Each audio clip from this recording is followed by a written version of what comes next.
Literally ऐसे रोती हूँ। रिसेंटली बहुत सारे लोगों का कमबैक हो रहा है। सनी पाजी ने अपना कमबैक जाट फिल्म से कर लिया है। ये 2.5 किलो के हाथ की ताकत पूरा नॉर्थ देख चुका है, अब साउथ देखेगा। वहीं रणवीर इलाहाबादिया ने भी दोबारा से पॉडकास्ट स्टार्ट कर दिया है। मंजिल क्या है?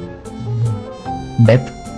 इसी दौरान Apoorva Makhija the rebel kid का भी एक नया वीडियो आ जाता है, जिसमें वह अपनी सारी आपबीती सुनाती है। अपने साथ जो जो घटनाएं घटी इस कंट्रोवर्सी के दौरान, इंडिया गॉट टैलेंट की जो कंट्रोवर्सी हुई थी उसके दौरान जो भी कुछ उसे झेलना पड़ा, वह एक वीडियो में सम अप करके अपनी ऑडियंस को सुनाती है। And I start crying like a 10-year-old child. मैं एक आंसू टपका दूंगी, मैं क्यूट लग जाऊंगी। इस वीडियो के तुरंत बाद ही रेबल किड आर्मी एक्टिवेट हो जाती है और रेबल किड के सपोर्ट में बहुत सारे पोस्ट एंड वीडियो से पूरे सोशल मीडिया को भर देती है। मैं वो सुनते सुनते रोया था। देखो, रोते इंसान की मजाक नहीं उड़ानी चाहिए और हिपोक्रेसी की भी सीमा होती है। तो फिर आपको लोग तो ट्रोल करेंगे ही। क्यों चीखने चिल्लाने लगते हैं कि भाई कमबैक हो गया, कमबैक हो गया। भाई अमीर लोगों का कभी डाउनफॉल नहीं होता, समझो गरीब लोगों। उसके साथ जब इतनी सारी घटनाएं हो रही थी, इतने सारा कोर्ट कचहरी का चक्कर चल रहा था, तब भी वह जाके पेरिस की ट्रिप कर रही थी, वहां पे कॉन्सर्ट्स अटेंड कर रही थी। तो समझो उसका कभी डाउनफॉल नहीं हुआ था। डाउनफॉल में भी मस्ती नहीं रोकनी चाहिए। तो उसके जीवन का यह एक बहुत बड़ा पार्ट था जो कि अब आई गेस गुजर चुका है। ढेर सारे यूट्यूब पे वीडियोस बन रहे हैं, कई सारे लोग अपूर्वा को सपोर्ट कर रहे हैं, उसके साथ कंधे से कंधा मिला के खड़े हुए हैं। कई सारे लोग अपूर्वा को हिपोक्रेट बोल रहे हैं, उसे दोगला बोल रहे हैं। जब इतना अब्यूज ये खुद करती है तो फिर किस चीज की दुहाई मांग रही है? बात बात पे गालियां देती हो, दारू पीती हो और निबिया आपको मदर मानती हो, बस फिर कोई दिक्कत नहीं है जी। आप बड़ी आसानी से विक्टिम कार्ड खेल सकती हो। कई सारे मेल यूट्यूबर रेबल किड पे ऐसे भड़के हुए हैं जैसे रेबल किड ने ही उनके घर का राशन चुराया हो। तो आज हम इस वीडियो में इसी बारे में बात करेंगे कि ऐसा अपूर्वा द रेबल किड ने क्या कर दिया जो उसे हिपोक्रेट, नौटंकीबाज और दोगले की समाधि दी जा रही है, या फिर सच में अपूर्वा द रेबल किड एक हिपोक्रेट है। कई दिनों से मेरी यूट्यूब फीड में दो तरह के वीडियो आ रहे हैं।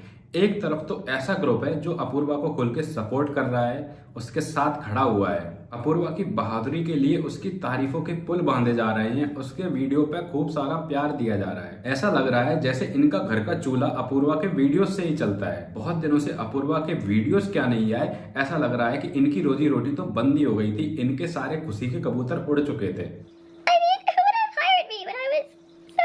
टीनेजर लड़कियों के लिए तो अपूर्वा मानो एक मसीहा है। ऐसा लगता है कि उनकी आवाज संसद तक अपूर्वा मखीजा ही पहुंचा रही हो। Next question please. एक तरफ तो रेबल किड के ऊपर इतना सारा प्यार बरसाया जा रहा है, वहीं दूसरी तरफ रेबल किड के ऊपर बहुत ज्यादा कीचड़ भी उछाला जा रहा है। एक ग्रुप ऐसा भी है जो इस वीडियो के आने के बाद से ही बहुत ज्यादा खिलसाया हुआ है, जिसमें टॉप पे आते हैं हमारे पॉपॉय भाई और भरद्वाज ब्रदर्स। ये पीआर मूव है, ये सिंपैथी कार्ड है, विक्टिम कार्ड है, फेक टीयर कार्ड है, क्या है ये? तो भाई साहब, इस लड़की को पता है कि लड़के कैसे पिघलेंगे। दोनों ने ही अपने प्रीवियस वीडियोस में अपूर्वा को खुल के क्रिटिसाइज किया है। उन्होंने अपने वीडियोस में अपूर्वा को हिपोक्रेट, नौटंकीबाज और इस सारे वीडियो को एक पीआर स्टंट से ज्यादा कुछ भी नहीं बोला है। इनके हिसाब से जो भी कुछ अपूर्वा अपने वीडियोस में बता रही है वह सभी कुछ फेक है और वह सभी एक पीआर स्टंट है। वह बस अपने कमबैक को जबरदस्ती लोग पर थोप रही है और रोने का नाटक कर रही है। उसके साथ जो भी कुछ हुआ है उसे बहुत ज्यादा बड़ा चढ़ा के बताया जा रहा है, ऐसा कई सारे यूट्यूबर्स एंड कई सारे लोगों का मानना है। पीपॉय भाई के पीछे तो कई सारे यूट्यूबर हाथ धो के पड़ गए। उन्हें ओपनली ट्विटर पे, यूट्यूब पे, इंस्टाग्राम पे क्रिटिसाइज करने लगे कि भाई तूने ऐसा बोल कैसे दिया अपूर्वा के खिलाफ, अपूर्वा हमारी मदर है, तूने ऐसा बोल कैसे दिया। औकात तो देख ले भाई, औकात क्या है? औकात होता है ऐसी 40 की उम्र में अंकल हो के आंटियों वाले काम करना। लोग पर्सनली ले गए भाई। एक यूट्यूबर का कमेंट दिल पर नहीं लगाना चाहिए, लेकिन एनीवे वह उन्होंने अपने दिल पर लगा लिया। हो सकता है व्यूज के लिए लगाया हो सकता है वह जानबूझ के कोई कंट्रोवर्सी क्रिएट करना चाहते हो, लेकिन कई सारे यूट्यूबर्स ने पीपॉय के इस वीडियो का जवाब कई सारे वीडियोस बना के दिया है और पीपॉय को अपने वीडियोस में जम के लताड़ा है। यही है भाई वो आदमी, यही है हर नैरेटिव को ट्विस्ट करना, हर चीज को ट्विस्ट करके ऐसे दिखाना कि जस्टिफाइड है। लेकिन इसी क्रिटिसिज्म में भारद्वाज ब्रदर्स बच गए। पता नहीं क्यों इनके वीडियोस पे किसी की नजर नहीं पड़ी, वरना इनकी भी खिंचाई थोड़ी सी देख लेते अन्य यूट्यूबर्स द्वारा। एनीवे, तो सबसे पहले इनके द्वारा जो बोला जा रहा है कि रेबल किड एक हिपोक्रेट है, उसके बारे में बात कर लेते हैं। तो सोशल मीडिया पे ऐसे बहुत सारे वीडियोस अवेलेबल हैं जिसमें अपूर्वा मखीजा ड्रिंक कर रही है, गालियां दे रही है, अपने पेरेंट्स को क्रिटिसाइज कर रही है और अपने पेरेंट्स को खुद का दुश्मन बता रही है। मेरे पास एक ही रास्ता है और ये मैंने बचपन से सीखा है, जब भी कुछ भी गलत हो रहा हो और तुम्हें सिंपैथी चाहिए हो, रो दो। तो मैं अगर बिजनेस क्लास में आपको कोई शुगर डैडी मिल जाए तो उन इमरजेंसी सिचुएशंस के लिए आपके लिप्स मॉइस्चराइज्ड रहने चाहिए। छोटा सा फिर अंदर जाते ही पानी। और भी अजीब अजीब बातें कर रही है जिसे डेफिनेटली किसी भी इन्फ्लुएंसर को पब्लिक में तो बोलने से बचना ही चाहिए। जो भी उसका ओपिनियन है उसे घर पर रखना चाहिए। लेकिन अपूर्वा ने ऐसी कई सारी गलतियां की हैं जो कि पब्लिकली रिकॉर्डेड है, पब्लिकली अवेलेबल है। इन्हीं सब वीडियोस को दोबारा से उठा कर दिखाया जा रहा है कि कैसे अब जो कर रही है अपूर्वा वह सब नाटक है और इसकी जो रियल पर्सनैलिटी है वो ये है। अगर कोई मेरे मुंह पे 10-15 करोड़ रुपए फेंक के मारना चाहता है to be their trophy wife, please feel free to do so. मुझे तो इन्हीं सब वीडियोस के थ्रू ये सारे लोग ये बताने की कोशिश कर रहे हैं कि जब अपूर्वा अपने वीडियोस में, ब्लॉग्स में गालियों का भरपूर उपयोग करती है, इन गालियों को प्रमोट करती है, तो जब उसके ऊपर ये सब गालियां पड़ रही हैं तो उसे बुरा नहीं लगना चाहिए, उसे इनसे फर्क नहीं पड़ना चाहिए और उसे तो इस सब की आदत होनी चाहिए क्योंकि उसका कंटेंट में यही सब तो है। तो देखो यार, जो भी कुछ अपूर्वा का एक पब्लिक बिहेवियर है वह कहीं ना कहीं हम सबका भी एक पब्लिक बिहेवियर है। हम भी अपने दोस्तों के साथ गाली गलौज करते हैं, मस्ती मजाक करते हैं, लेकिन अपूर्वा एक फेमस इन्फ्लुएंसर है, उसे अपनी जिम्मेदारियों को समझना चाहिए कि भाई सब कुछ रिकॉर्ड हो रहा है, इंटरनेट पे जा रहा है, कई सारी छोटी बच्चियां उससे सीखती हैं, उसे ही अपना आइडियल मानती हैं। तो ये गलती बहुत बड़ी हुई है अपूर्वा से कि उसने वीडियो बनाने से पहले, ब्लॉग्स बनाने से पहले कुछ भी सोचा नहीं और सब कुछ यूं ही धड़ाधड़ अपलोड करती गई। और लोगों की भी एक एक्सपेक्टेशन होती है एक बड़े इन्फ्लुएंसर से कि उसे लोग परफेक्ट समझते हैं कि भाई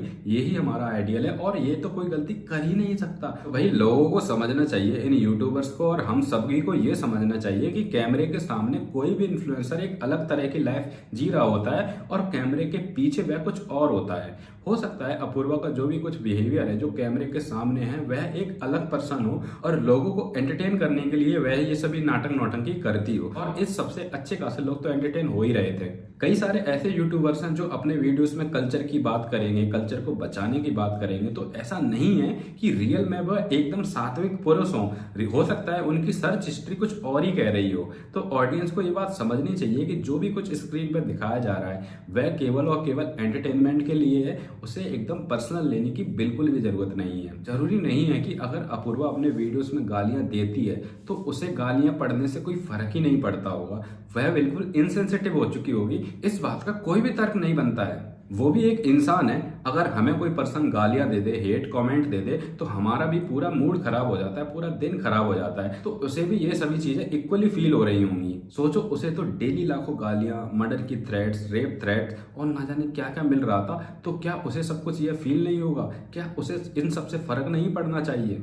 और मम्मी की पोस्ट पे जाके लोगों ने बोला कि तुम्हारी बेटी है ये सब किया है, ठीक है, और मेरी मम्मी नहीं है यार क्रिएटर, उन्हें आदत नहीं है ये सब पढ़ने की। मम्मी को बहुत ज्यादा ऐसे पैनिक हो गया होगा। इट्स ऑब्वियस कि कोई भी इंसान इतने सारे हेट कमेंट से टूट जाएगा, फिर वह चाहे कितना भी फेमस इन्फ्लुएंसर क्यों ना हो। सोशल मीडिया इन्फ्लुएंसर होने का मतलब ये बिल्कुल नहीं है कि उसे इन सारे हेट कमेंट से इम्यूनिटी मिल जाती है और उसे फर्क पड़ना बंद हो जाता है, केवल इसे छोड़ के। मुझे फर्क नहीं पड़ता है कि जमाना क्या कहता है। फर्क सबको पड़ता है। कोई अपने दोस्तों के साथ शेयर कर लेता है, कोई कैमरा पर रिकॉर्ड करके उससे ब्लॉग बना लेता है और कोई एक एक्सट्रीम स्टेप ले लेता है।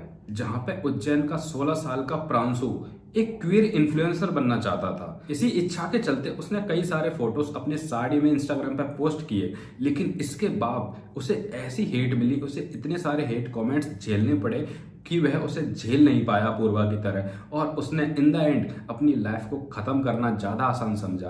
तो क्या आप लोग भी यही चाहते हैं कि अपूर्वा ये करती? लेकिन अपूर्वा ने इसके बदले इन सभी हेट्स कमेंट से लड़ना और इन्हें फेस करना ज्यादा आसान समझा। जो भी कुछ आज रेबल किड के साथ हो रहा है वह सेम चीजें 16 साल के उस प्रांशु के साथ भी हुई थी। उसकी भी बहुत ज्यादा ट्रोलिंग हुई, गालियां पड़ी, उसकी माँ बहन को गालियां पड़ी, बहुत ज्यादा मीम्स बने, लेकिन आई एम ग्लैड कि अपूर्वा ने ये सभी कुछ झेला और कोई भी एक्सट्रीम स्टेप नहीं उठाया।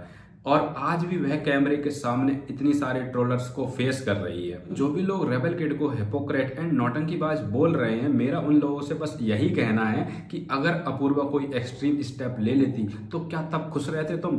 तब यही सारे लोग मिलके कैंडल मार्च निकाल रहे होते, तब यही सब यूट्यूबर मिलके ट्रोल कल्चर को हाईलाइट कर रहे होते अपने वीडियोस के थ्रू। और अपूर्वा ने अपने इस वीडियो में अपॉलॉजी मांगी है। उसने यह रियलाइज करा है कि उसे अपने वर्ड अच्छे से चूज करने चाहिए थे और अपनी इस इन्फ्लुएंसर की ताकत को अच्छे से यूज करना चाहिए था, रिस्पॉन्सिबली यूज करना चाहिए था, और आगे वह अपने वर्ड्स पर ध्यान भी रखेगी। अब आगे ये बात देखने लायक होगी, क्या रेबल किड अपनी इस गलती से सीखेगी या नहीं, वह उसके ऊपर है। किसी भी इंसान को आर थ्रेट्स देना, उसकी फैमिली को थ्रेट्स देना, माँ बहन की गालियां देना हर कंडीशन में गलत है। फिर वह इंसान खुद क्यों ना गालियां देता हो? अगर सामने वाले इंसान गालियां दे रहे हैं तो आप भी उसे मर्डर की थ्रेट्स नहीं देंगे, उसे खुल के कॉल आउट करेंगे, उसे खुल के क्रिटिसाइज करेंगे, जिससे उस इंसान को रियलाइज हो कि वह सच में अपनी गलती माने। और रही बात हिपोक्रेसी की, तो यार हम सभी हिपोक्रेट हैं। पूरी जिंदगी हम एक जैसे नहीं रहते हैं। कुछ साल पहले हम किसी तरह से बिहेव कर रहे थे, कुछ साल बाद हम किसी तरह से बिहेव कर रहे हैं। हो सकता है आज जो मेरे ओपिनियन है, आज जिन चीजों से मैं एग्री करता हूँ 5 साल बाद ना करूँ।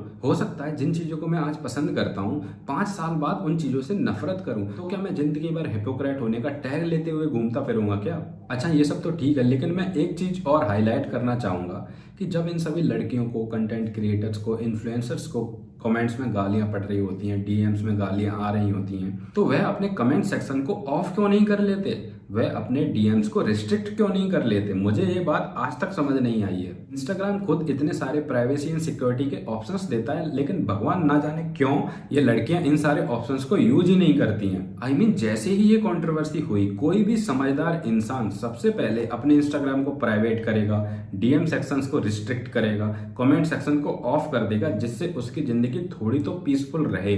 लेकिन पता नहीं अपूर्वा का क्या प्लान था। शायद इस कंट्रोवर्सी के दौरान भी अपूर्वा को अपने सोशल मीडिया पे ऑडियंस से एंगेजमेंट चाहिए थी, भले ही वो नेगेटिव एंगेजमेंट क्यों ना हो। अगर लड़कियां सच में चाहे ना, तो कोई एक सिंगल लड़का भी उनके कमेंट और डीएम में गालियां ना लिख पाए। इंस्टाग्राम में एक फीचर होता है जिसमें आप सारे बैड वर्ड को कॉपी करके पेस्ट कर दो और सेव कर दो, जिससे कोई भी अगला बंदा ऐसे कोई भी वर्ड आपके कमेंट या डीएम में लिखेगा तो वह आप तक पहुंचेंगे ही नहीं और वह बंदा कुछ लिख भी नहीं पाएगा आपके कमेंट में ऐसा।